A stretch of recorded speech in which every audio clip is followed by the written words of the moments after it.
This video is sponsored by Henson Shaving. 75% of Los Angeles is zoned R1, meaning that only single-family homes are allowed there. Seattle is at 81% single-family homes, Charlotte is 84%, and San Jose is 94% single-family homes.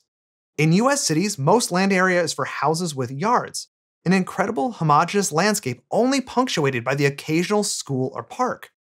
The nearest shopping is likely along a car-oriented arterial road and can still be a 10 to 15 minute drive away. Job centers will likely be even further away. Instead, most people's houses will be surrounded by a bunch of other houses, and that's about it. In the last couple of years, city planning reformers and activists have been pushing local governments to allow for more multifamily housing in these R1 zones to help alleviate the housing crisis crippling many US cities. But when most of your city's land is for houses like this, it's no wonder that there's not enough housing to go around. That effort is critically important, but there's another reform that can make R1 zones work even better: adding neighborhood-scale commercial uses, corner stores basically. They may be small, but they can have a huge positive impact on their neighborhoods. So let's talk about all those positive impacts after the bike bell. R1 zones are meant for single-family homes, but the zoning code is a little bit more complicated than that. Let's take a look at my own local zoning code as an example. It'll look pretty similar to zoning codes across the United States. The use table shows which uses are allowed in each zone. Of course, it allows single-family homes. That's the purpose. It also allows parks, mobile home communities, residential care facilities, and family daycares, which are great. These are all clearly compatible uses. Schools, churches, cemeteries, and larger daycare centers all require a use permit. That means the city may allow these uses if they meet certain standards. But that's it. That's all that can go within R1 zones. Like I mentioned in the intro, cities have begun to ease up on the restrictive nature of R1 zoning in their communities, due in part to activist pressure and state mandates, and honestly, sometimes a combination of both.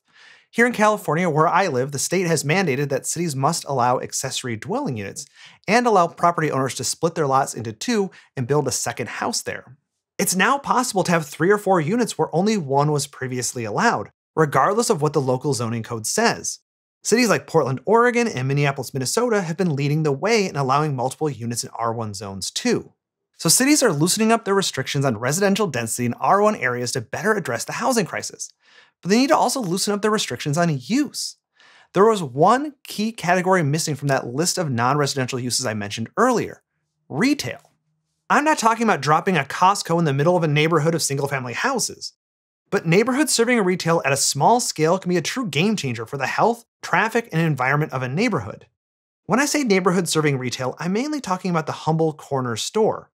These are typically 1 or 2-story structures on a single-family sized lot. Often they don't have any off-street parking, or maybe a handful of spaces in the front or back. They're designed to fit the scale and character of the neighborhood. Corner stores are still a fairly common sight in older neighborhoods, though nearly completely absent in newer ones. When I lived in Eugene, Oregon, I had an apartment down the street from a truly fantastic corner store. New Frontier Market is a converted single-family house with bike racks, benches, and trees out front. No off-street parking.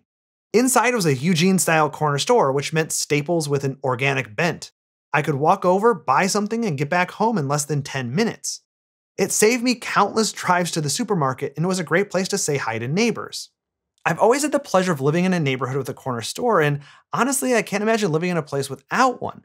The level of convenience is mind-blowing, and it certainly beats getting into a car, waiting at traffic lights, finding parking, going to the store, and doing it all in reverse to get back home. With a corner store, you just pop on your shoes and head out the door. It's amazing. But there are some real city planning advantages to corner stores too.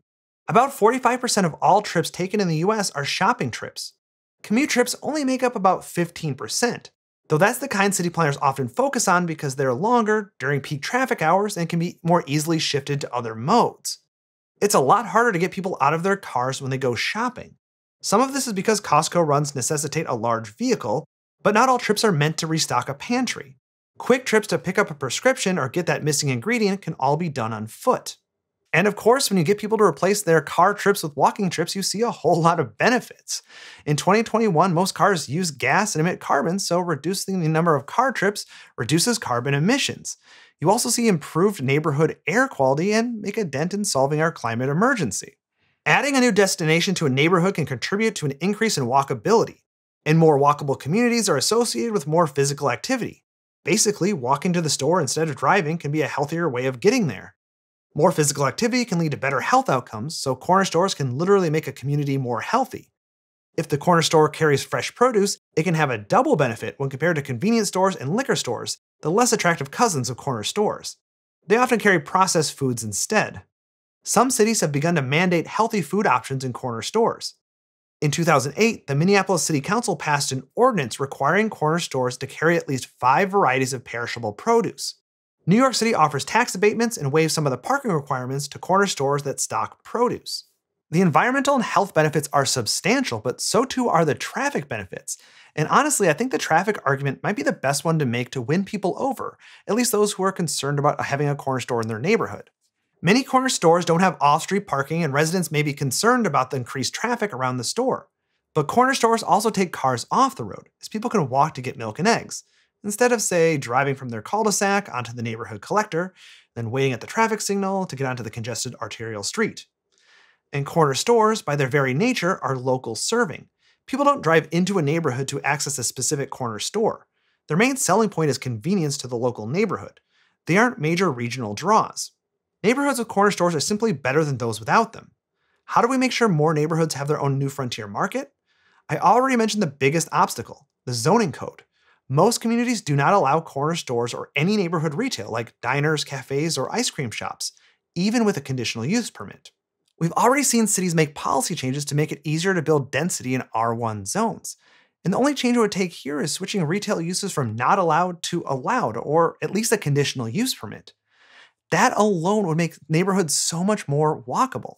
But there's another sort of hidden way to add neighborhood walkability through corner stores. I know that in some areas, these stores already exist along arterial commercial strips. They're designed to encourage drivers to stop in, but turn their backs on the local neighborhood. Even those that live within a walking distance to them would feel more comfortable driving there. And when a street is this dangerous, who can blame them? But these stores can sometimes be purposely designed with neighborhood access in mind. This strip mall in San Luis Obispo includes 2 access points that allow for pedestrians and cyclists to get there safely. The first is a cul-de-sac with a sidewalk that continues into the parking lot. On the other side, a set of stairs and an accessible ramp make for a nice access point. Now everyone living in the neighborhood can get to the stores and restaurants safely, and honestly more conveniently than driving. It's a big win-win for the strip mall too, as they can get customers in cars and on foot. It's possible that your nearby strip mall could add one of these access points without much trouble, depending on the street grid. And it could certainly be required of new strip malls and convenience stores where the street grid allows. This is yet another way to get stores within walking distance of people in the suburbs, reducing car trips. And who doesn't love being able to get everything they need in a short walk from their house? One thing you can't find at a corner store is a great, high-quality razor. Sure, they may have some cheap disposable ones, but they probably don't have something like this. Solid metal, manufactured at a Canadian aerospace machine shop. The Henson shaving razor is built to such tight tolerances because only an incredibly small part of the blade is exposed, ensuring an irritation-free experience. I've used this razor and I can personally vouch for that. It hardly even feels like it's cutting hair, and it never seems to get gunked up. The razor itself feels great in the hand, and loading blades is super easy. The best part might be the price of the blades. Each blade costs about 10 cents, so you're only paying about $3 to $5 per year in razor blades. When you add in the razor, you're saving a lot of money over the typical proprietary cartridge razor system you'd find at the store. It really is a good deal. If you're looking for a premium shaving experience or looking for a fantastic gift this holiday season, give Henson Shaving a shot. Click the link in the description and use the code CITYBEAUTIFUL to get a free 100 pack of blades when you purchase a razor.